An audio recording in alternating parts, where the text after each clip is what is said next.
და დღის სხვა ახალი ამბები არჩევნები 2010 ნიკა ივანიშვილმა დღეს ნაძალადების მოსახლეობა სამუბანში სახალხო დემოკრატების მაჟორიტარობის კანდიდატი წარუდგინა. მანდატის მოსაპოვებლად იურისტი გაიოს ჩარკვიანი იბრძვის, რომელმაც წინასაარჩევნო შეხვედრები უკვე დაიწყო. გამარჯვების შემთხვევაში ჩარკვიანი მოსახლეობას მათი სამართლებრივი უფლებების დაცვა სპირდება. ნიკა ივანიშვილის გუნდის წევრი ამბობს, რომ ქვეყანაში მთავარი პრობლემა კანონის უზენაესობის დაცვაა და გამარჯვების შემთხვევაში ის ყველაფერს გააკეთებს, რათა აიძულოს ხელისუფლებას პატივისცენ კანონს. დიდი ხნის განმავლობაში უფლებათა დამცველი ორგანიზაციის წევრი ადამიანის უფლებებისთვის მებრძოლი ადამიანია. ჩვენ პირდებით, რომ ჩვენი ხელისუფლებაში მოსვლის შემდეგ ეს პრობლემები მათ გადაუწდება, შეიძლება ის დაგვარა, რა თქმა უნდა, რასაც ბიუჯეტი გაწდება და რასაც ქალაქის მერია გაწდება. მოსახლეობას და ადამიანს დავიცავ ჩემ უფლებებს, მათ უფლებებსაც აგრეთვე. ადვოკატი ვარ და ამათ პირდები. მე უბრალოდ არაფერს ილუზიებს არ პირდები, რომ აი ამას გავაკეთებ და ამას. მხოლოდ ჩემი პროფესიიდან გამომდინარე, მე რო ვარ ადვოკატი, დავიცავ მათ უფლებებს. დიდუბეში ახალგაზრდული ორგანიზაცია ჩამოყალიბდა ამუბნის ახალგაზრდების მიერ დაარსებული ახალი გაერთიანების მიზანი დიდუბის მაცხოვრებლების დასაქმება და ჯანსაღი ცხოვრების წესის პოპულარიზაცია. დღეს ახალი ორგანიზაციის წარმომადგენლები დიდუბეში ნაციონალური მოძრაობის მაჟორიტარობის კანდიდატ შეხვდნენ გიორგი ჩაჩანიძე გამარჯვების შემთხვევაში მათი ორგანიზაციის დახმარებას და რიგი დიდუბელებს დასაქმებას დაპირდა. გამარჯვების შემთხვევაში საკრებულოში არ მინდა ის აღმოჩნდეს, რომ ჩემსა და ახალგაზრდა თაობას შორის რაღაცა დამატებითი რგოლები იყოს საჭირო ურთიერთობისთვის. მე შევთავაზებ პირდაპირ ურთიერთობა მათ, შესაძლოა ეს რაღაცა ფორმით სტრუქტურიზებულიც იყოს მომავალში და მივეხმარო მათ ცხოვრებაში, რეალიზებაში თავიანთი უნარის, ცოდნის. მაჟორიტარ დეპუტატ გიორგი ჩაჩანიძესთან მოეწყო შეხვედრა ჩვენი ინიციატივით და რის მიზანიც არის დასაქმების ხელშეწყობა და ჯანსაღი ცხოვრების დანერგვა. ონკოლოგიის ნაციონალური ცენტრის ექიმები კლინიკის შენობის რეაბილიტაციას ითხოვენ. მედიკოსები ამბობენ, რომ შენობა სასწრაფო რემონტს საჭიროებს. კიდევ ერთი მთავარი პრობლემა, რომელიც მედიკოსებს აწუხებთ, ეს ონკოლოგიური დაავადებების მკურნალობის სახელმწიფო პროგრამების სიმწირეა. ექიმები ამბობენ, რომ ხშირია შემთხვევები, როდესაც ავადმყოფს დახმარება სჭირდება, თუმცა უსახსრობის გამო მკურნალობის სრული კურსის გავლას ვერ ახერხებენ. მედიკოსების ეს პრობლემები დღეს საბურთალოს ოლქში ნაციონალური მოძრაობის მაჟორიტარობის კანდიდატმა მოისმინა.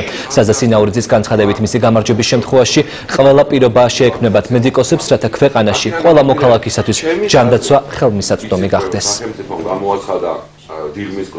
ონკოლოგია არის სენსიტიური და ერთ-ერთი მტკივნეული საკითხი, ამიტომ დღეს გვაქვს შეხვედრა, რათა ჩვენ ერთიანად აღვიქვათ ის პრობლემები, რა პრობლემებიც არსებობს და დავსახოთ ის გზები, რომელიც ჩვენ მოგცემს ამ პრობლემების გადაჭრის საშუალებას. პრობლემები, რომელიც ონკოლოგიას გააჩნია, ეს არ ახალი, არამედ ძველი პრობლემებია, რომელიც გამოიხატება იმაში, რომ არსებული ჩვენი შენობა საჭიროებს ძირეულ რეაბილიტაციას, ასევე მატერიალურ-ტექნიკური ბაზაც და სწორედ ამაზე ამახვილებდა ბატონი ზაზა ყურადღებას.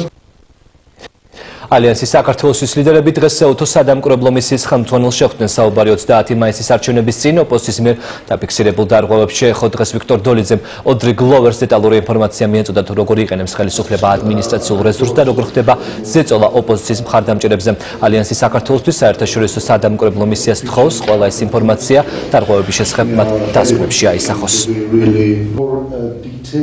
მარტულად მიეწოდათ ის დეტალები, ის ფაქტობრივი მასალა, რომელიც შეეხება ამორჩეველთა სიას და იმ დარღვევებს, რომელიც ამ სიაშია, ისევე როგორც ზეწოლას ბიზნესზე, ისევე როგორც ზეწოლას ამორჩევლებზე, არც ერთი ფაქტი არ დარჩება რეაგირების გარეშე და აღარ გაუправდებათ ეგრეთ წოდებულ ნაციონალურ მოძრაობას ის დარღვევები, რომელიც ადრე იყო ყოველ შემთხვევაში დაფიქსირებული.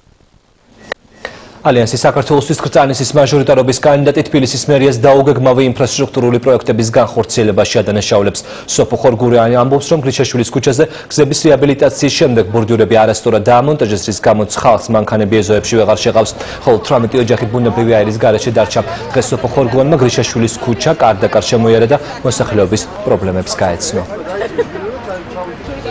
რატომ არის მოტოვებული კონკრეტულად ეს მონაკვეთი და რატომ არ აქვს ამ მოსახლეობას 12 ოჯახს კონკრეტულად, რატომ არ არის აქ გაყვანილი გაზი და რატომ არ აქვს ეს ამ მოსახლეობას ვერაფრით ვერ დაუდგენია.